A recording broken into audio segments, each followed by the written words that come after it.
गुरुर्ब्रह्मा गुरुर्विष्णू गुरुर्देवो महेश्वरः गुरुः साक्षात परब्रह्म तस्मै श्री गुरवे नमः. रसिक श्रोत्यांच्या चरणी सादर नमस्कार. आजची ही 54वी कथा. वीरमंगलला समाधी देऊन ज्ञानेश्वरादी संत मंडळी प्रयागास आली. मुक्काम म्हटले की कीर्तन करणे आलेच. ज्ञानदेव म्हणाले, नामदेवा, तुझ्या कीर्तनाची गोडी खरोखरीच अवीट आहे. चकोर चांदण्यातील अमृतकणांचे सेवन करताना कंटाळत नाहीत. मातेच्या कुशीत झोपलेल्या बाळाला आई उठून जाऊ नये असेच वाटत असते. पतीचे रूप डोळ्यांसमोरून कधीही दूर जाऊ नये असे पतिव्रतेला वाटत असते. तसे तुझे भक्तिरसाने ओथंबलेले अभंगातील शब्द सतत कानी पडत राहावेत असे वाटते. नामदेवा, आजचे कीर्तन तू करशील? मुक्ताबाई म्हणाली, ज्ञानदा, अरे, गुळाची आवड असणाऱ्याच्या हाती गुळ दिला तर तो क्षणाची वाट न पाहता तोंडात टाकतो. तेव्हा तू नामदेवांना कीर्तनाचे विचारावयाचाच अवकाश. ते उठले पहा.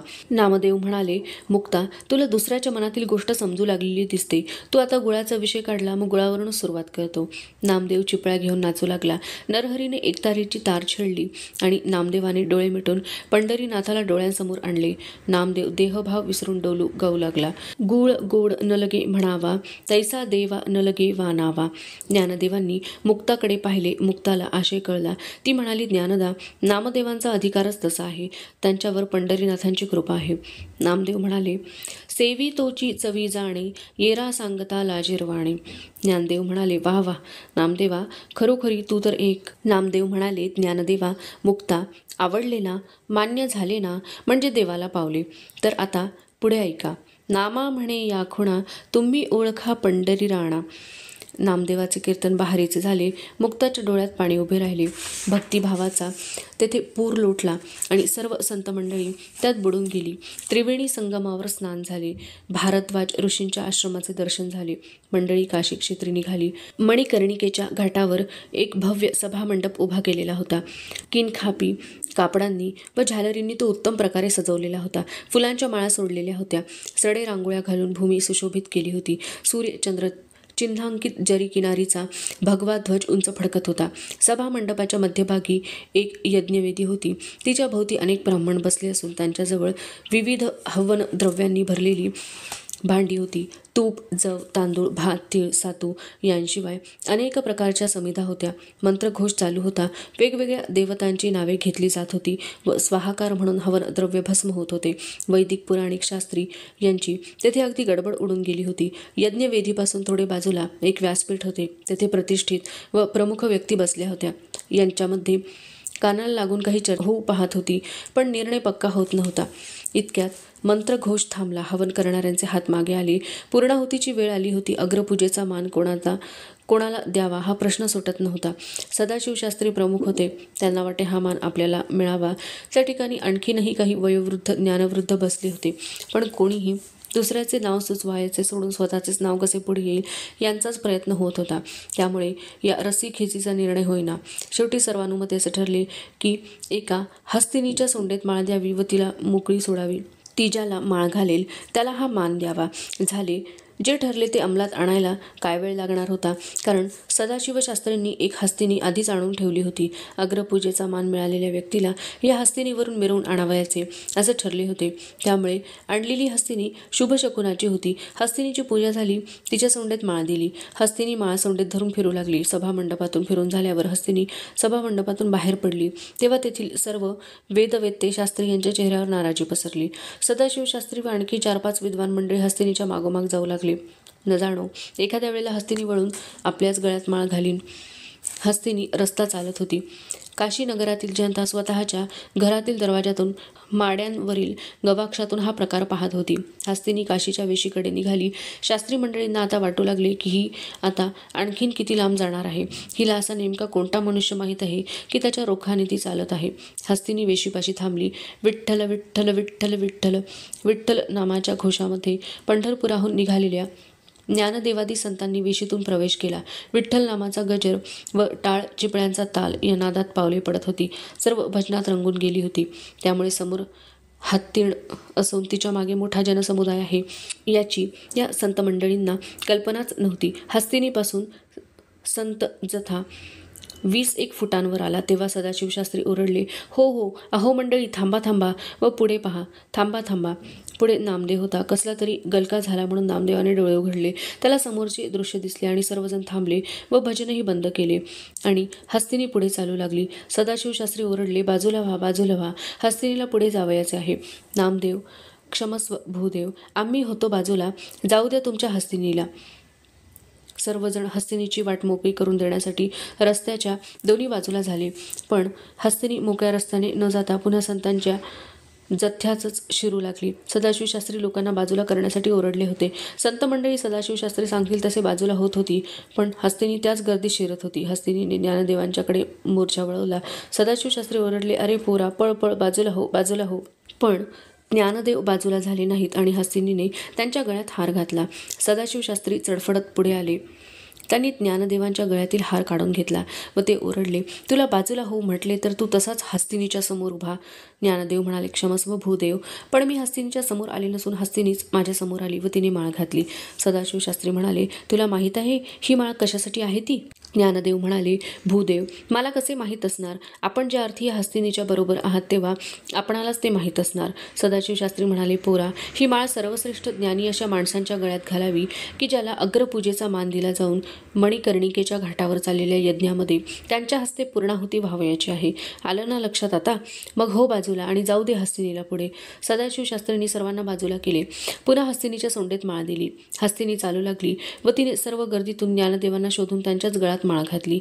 ही माळ कशासाठी आहे याची संत मेळाव्याला कल्पना आली होती. परत ज्ञानदेवांच्या गळ्यात माळ घातली तेव्हा सर्वांनी मोठ्या आवाजात जय जयकार केला. श्री ज्ञानेश्वर महाराज की जय, श्री ज्ञानेश्वर महाराज की जय, श्री ज्ञानेश्वर महाराज की जय, श्री सद्गुरु निवृत्तीनाथ महाराज की जय, पांडुरंग हरी विठ्ठल विठ्ठल विठ्ठल.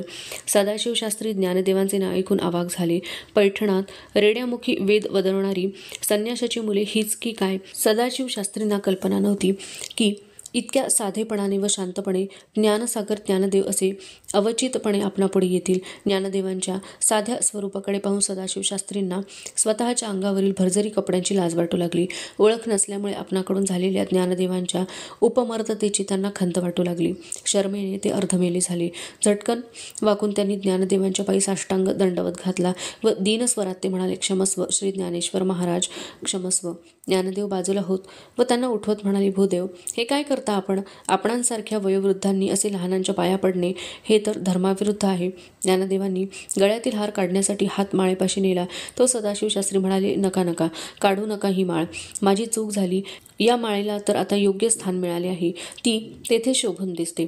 सदाशिव शास्त्रींनी माहुताला खूण केली. हस्तिनी खाली बसली.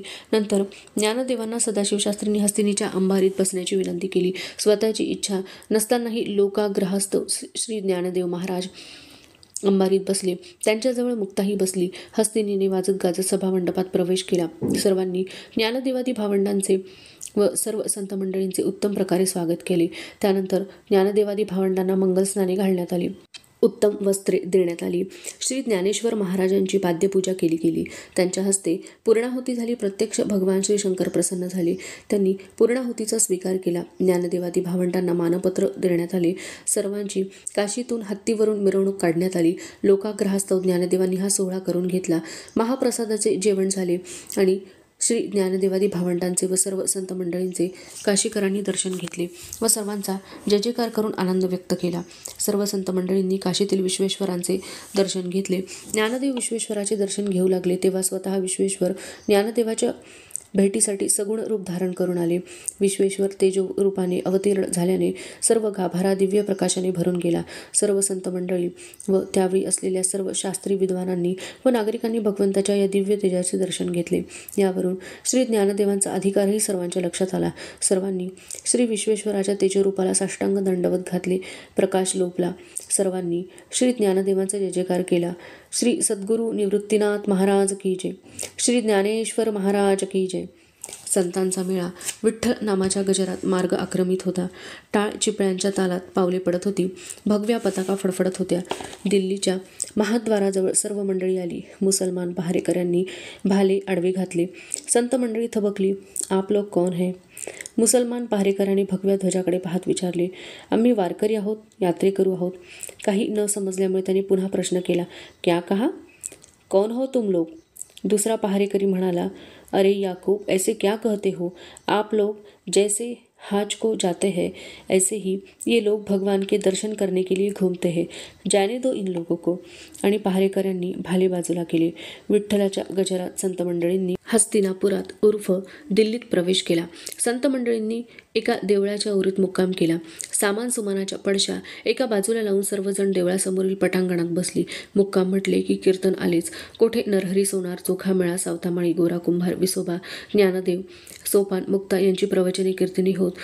पण मुख्य कीर्तन म्हणजे नामदेवाचेच असा नियम होऊन बसला होता. त्यामुळे सर्वजण बसले आणि कीर्तन म्हटल्याबरोबर सर्व नामदेवाचे नाव घेऊ लागले. नामदेवाच्या कीर्तनाची वाहवा करू लागले.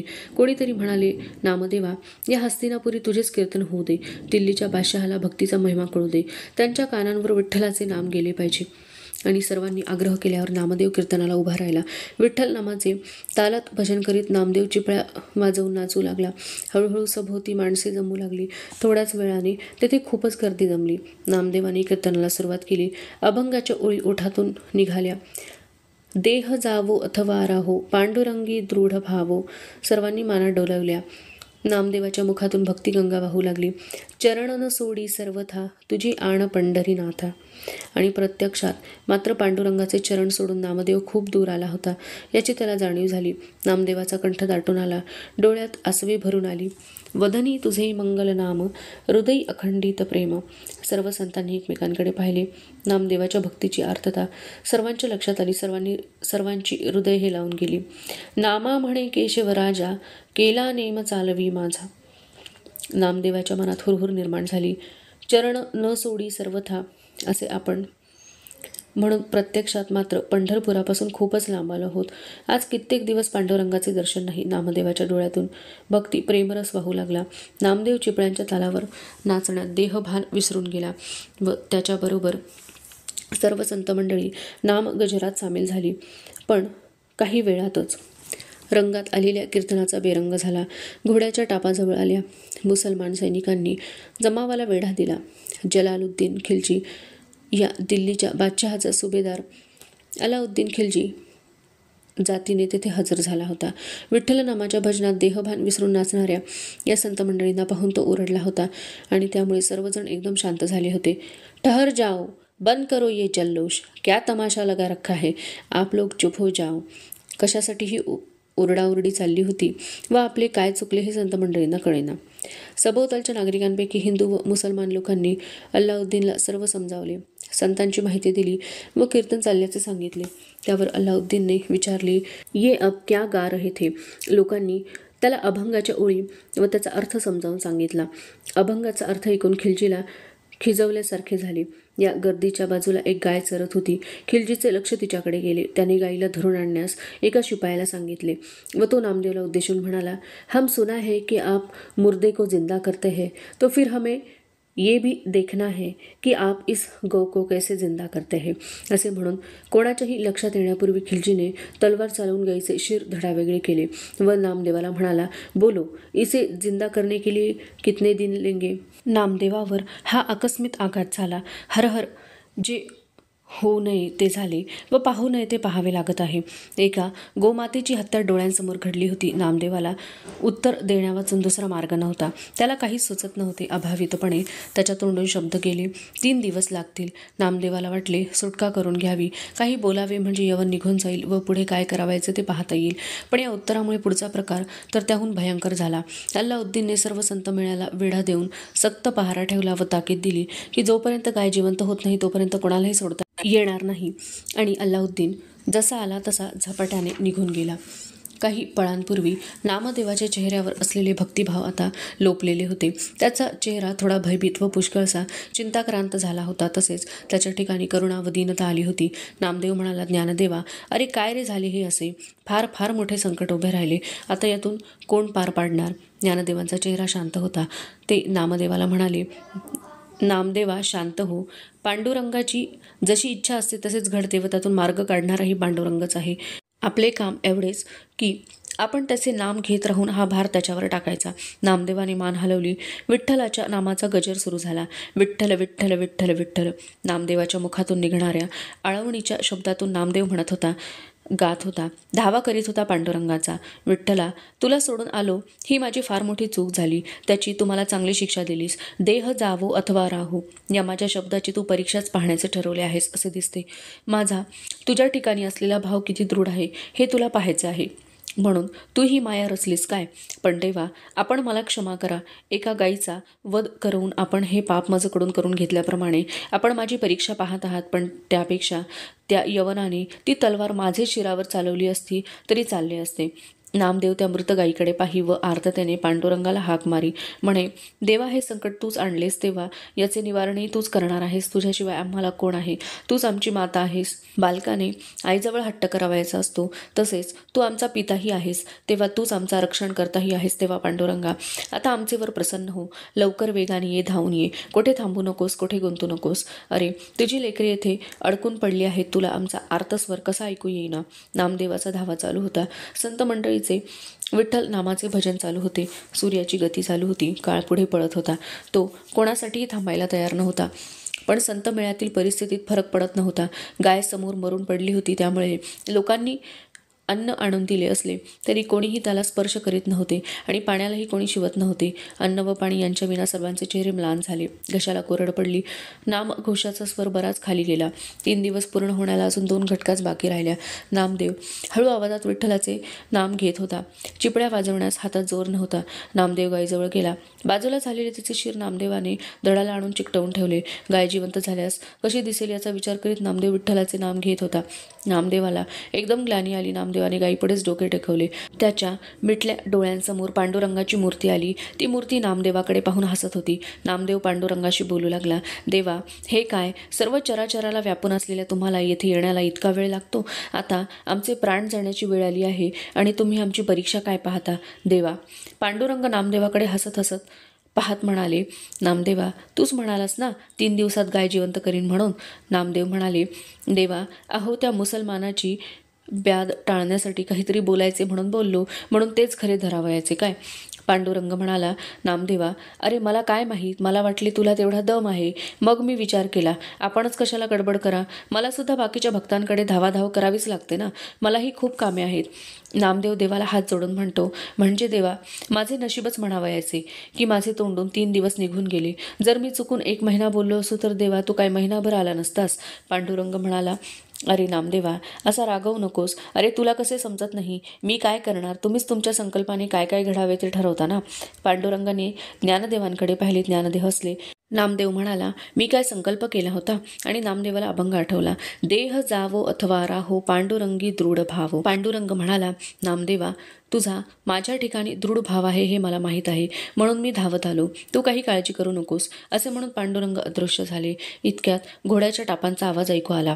अल्लाउद्दीन खिलजीने घोड्यावरून उडी मारली व गर्दीतून वाट काढीत तो गायीजवळ आला आणि गाय खडबडून जागी झाली व धडपडत उठून उभी राहिली. अल्लाउद्दीन खिलजीने गाय उभी राहिलेली पाहिली आणि तोंड वाचून त्याने पटापट तोंडात मारून घेतल्यावर तो म्हणाला, तोबा तोबा, बडा गजब हुआ, ये अल्लाह मुझे माफ कर देना. आणि त्याने नामदेवाला सलाम केला. तोंडात मारून घेतल्या व तो आला तसाच परत गेला. त्याचे सैन्यही पाठोपाठ निघून गेले. सभोवती जमलेल्या लोकांनी फळफळावर आणून दिली. संत मंडळींचा उपवास सुटला. सगळीकडे आनंदी आनंद झाला. गाय जिवंत झालेल्या घटनेची वार्ता सगळीकडे पसरली. नामदेवाच्या भक्तीचा महिमा उत्तरेत पसरला. संतांनी यवनी साम्राज्याचा विचार करून ताबडतोब मुक्काम हलवला व ते दक्षिणेकडे वळले. धन्यवाद.